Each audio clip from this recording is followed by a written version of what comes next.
गर्मी का मौसम है और देखा जाता है कि जो सीज़न है, बाकी अदर सीज़न्स उसके तुलना में गर्मियों में आग ज़्यादा लगती है, फैलती भी बहुत ज़्यादा है और फायर फाइटर्स लगातार आग बुझाने के काम में जूझे रहते हैं, लगे रहते हैं, मशक्कत लगती है, काफ़ी कड़ी मशक्कत। हमारे साथ यहाँ पर जो सीएफओ हैं, चीफ फायर ऑफिसर लखनऊ के मंगेश कुमार जी, वो मौजूद हैं। उनसे जानते हैं कि आखिर कितनी चुनौती भरा ये काम होता है। सर, बहुत-बहुत स्वागत है आपका उत्तर प्रदेश टाइम्स में। सर, पहले तो कितना चुनौतीपूर्ण ये काम है?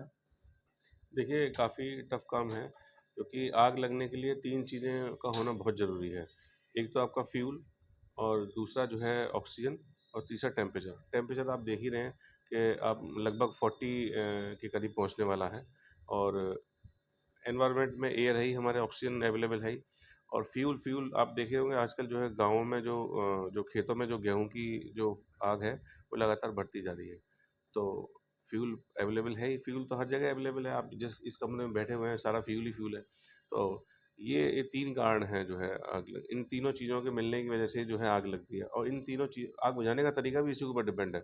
इन तीनों चीज़ों में कोई एक चीज़ हम हटा दें, या तो फ्यूल हटा दें, जैसे गाँव में जो खेतों की जो आग है, अगर हम जो है ट्रैक्टर से जो है उसको मतलब एरिया कट कर दें उसकी और थोड़ा-सा जुताई कर दें, तो जो फायर ट्रैवल कर रही है, तो उसको जो है ट्रैवल नहीं कर पाएगी, फ्यूल नहीं मिल पाएगा। तो एक तो तरीका ये है, सपोज़ अगर जैसे गैस की पाइपलाइन में जो है आग लग जाती है, तो गैस की पाइपलाइन का जो है वाल्व बंद कर देते हैं। ये तो एक फ्यूल को हटाने की बात होगी।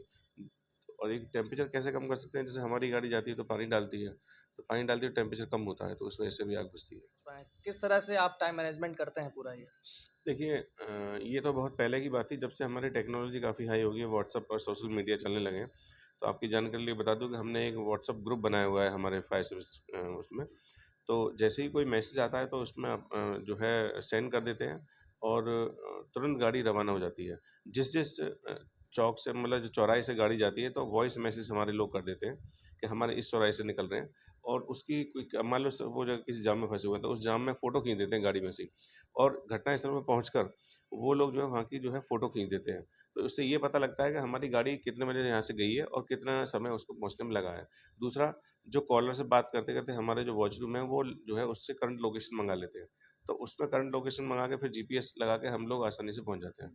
तो ये इल्ज़ाम तो लगाना जो है अब जो है गलत होगा कि हमारी गाड़ी जो है लेट पहुँचती है। सर, क्या लोगों को प्रिकॉशंस लेनी चाहिए? क्योंकि कई बार होता है समय तो थोड़ा बहुत लगेगा ही सूचना आने और जाने में, और आग ना लगे इसको लेकर के क्या लोग ऐसा करें? पहला तो ये प्रिकॉशन, दूसरा अगर आग लग जाती है तो तत्काल उन्हें उस समय क्या करना चाहिए?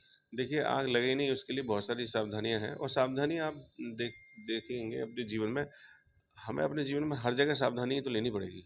अब चाहे आग के मामले ले लो, चाहे जो है आप गाड़ी चला रहे हैं उसके मामले लो, अपनी हेल्थ के मामले में अगर लें, तो सावधानियाँ प्रिकॉशन तो लेनी पड़ेंगी। तो एक तो हमारे यहाँ जो वायरिंग है, आप देखोगे जब घर बना हुआ है तभी की वायरिंग है, उसके बाद कोई चेंज नहीं हुई, और लोड पे लोड बढ़ता गया है। उस ज़माने में जब घर बनते थे तो पहले पंखे ही यूज़ होते थे। अब आजकल देख रहे हो हर कमरे में एसी लगने लगा है, गीज़र हैं, और ओवरलोडिंग इतनी है कि आपके इलेक्ट्रॉनिक लैपटॉप हैं, सामान बढ़ गया। कंप्यूटर हैं, लैपटॉप हैं, ये सब चार्जिंग वार्जिंग इतना इतना वो जो उस पे हैवी लोड हो गया है, इस वजह से जो है आग लगती है। तो मेरा क्या आपसे सुझाव ये है आपके माध्यम से लोगों के लिए, लखनऊ की जनता के लिए, कि अपने घरों का इलेक्ट्रिकल ऑडिट कराएं। घरों का क्यों, अपने ऑफिस का भी कराएं। इतने जर्जर तार हो गए हैं, जो है उनकी जो लोड बेयरिंग कैपेसिटी है वो बहुत ज़्यादा हो गई है। करंट रेटिंग के बारे में प्रॉपर एमसीबी एलसीबी लगाएं, जिससे कि सपोज शॉर्ट सर्किट अगर ओवरलोड होता है तो वो एमसीबी डाउन हो जाती है, शॉर्ट सर्किट नहीं होगा, प्रॉपर अर्थिंग हो। तो ये प्रिकॉशन है। और दूसरा, सपोज अगर आग लग भी जाती है तो आप वहाँ से बाहर निकलने का प्रयास करें। उसके लिए आप जो है लिफ्ट का यूज़ नहीं करना चाहिए इन केस ऑफ इमरजेंसी, केवल स्टेयरकेस का यूज़ करना चाहिए। और स्टेयरकेस का यूज़ तभी मालूम हो पाएगा आपको जब आपको वहाँ के निकलने के रास्ते आपको मालूम हो। तो इसलिए जो है मैं रेडियो एफएम के माध्यम से भी ये मैसेज दिया था अभी कल, और हम लोग प्रचार प्रसार करते हैं, हमारी टीम लगी हुई है लोगों को अवेयर करने के लिए कि सपोज अगर कोई इमरजेंसी होती है तो स्टेयरकेस का यूज़ करें। और मैं तो कह रहा हूँ कि डेली रूटीन जो हमारी जो लाइफ है उसमें स्टेयरकेस का यूज़ करें। उससे क्या है, हम लोग जो है फ़ेमिलियर हो जाएँगे स्टेयरकेस के, हैबिचुअल हो जाएगी हमारी जो है मसल्स स्टेयरकेस की। तो सपोज़ अगर कोई इमरजेंसी होगी तो हम ईज़िली जो है इवैक्यूएट कर पाएँगे। अब कहीं भी आप जाइए, मॉल में जाइए, या जो है आप जो है किसी सिनेमा उसमें जाते हैं, या किसी उसमें जाते हैं ऑफिस में, तो आप स्टेयरकेस का यूज़ नहीं करते हैं, आप देखा होगा, लिफ्ट का यूज़ करते हैं, आपको कहीं-कहीं मालूम ही नहीं होता कहाँ पर स्टेयर है। तो मेरा कहने का मतलब ये है कि आप जहाँ भी जाएँ स्टेयरकेस का जो है नॉलेज होनी चाहिए, कोशिश करें कि वहाँ से यूज़ करें उसको। तो इन केस ऑफ इमरजेंसी हम ईज़िली वहाँ से इवैक्यूएट कर सकते हैं। आप लोग एक ड्राइव चला रहे हैं 1 हफ्ते की पूरी, 14 तारीख से 19 तारीख तक, क्या है वो पूरी ड्राइव और कहाँ-कहाँ वो आप लोग डेमोंस्ट्रेट कर रहे हो उसको? देखिए, हम लोगों को जागरूक किस तरीके से कर सकते हैं?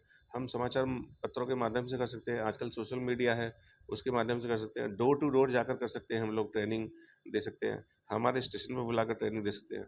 तो हम ये सारी चीज़ों का प्रयास कर रहे हैं। अभी हमने जो है कैनोपी एक लगा रखी है, सेल्फी पॉइंट बना रखा है लुलु में और भी जगह अलग-अलग लोकेशन पे, वहाँ पर काफ़ी भीड़ भी आ रही है। तो लोग बाग सेल्फी खींचें और हमारे ट्विटर पे जो है टैग करें, एक इंस्ट्रक्शन के साथ में, सेफ्टी इंस्ट्रक्शन। तो जिसके भी लाइक ज़्यादा होंगे हम उनको 5 मूवी फ्री टिकट भी देंगे। ये सब चीज़ें लोगों में अवेयरनेस लाने के लिए किया जा रहा है, जिससे कि लोग बाग अवेयर हो जाएँ। क्योंकि हादसे तो होते हैं, लेकिन अगर हमें जानकारी रहेगी, अवेयर रहेंगे, तो हादसे कम होंगे और उससे जो होने वाली हानि है, उससे कम से कम होगी। ये थे हमारे साथ चीफ फायर ऑफिसर लखनऊ के मंगेश कुमार जी, जिन्होंने बताया कि किस तरीके से हमें प्रिकॉशन लेना चाहिए।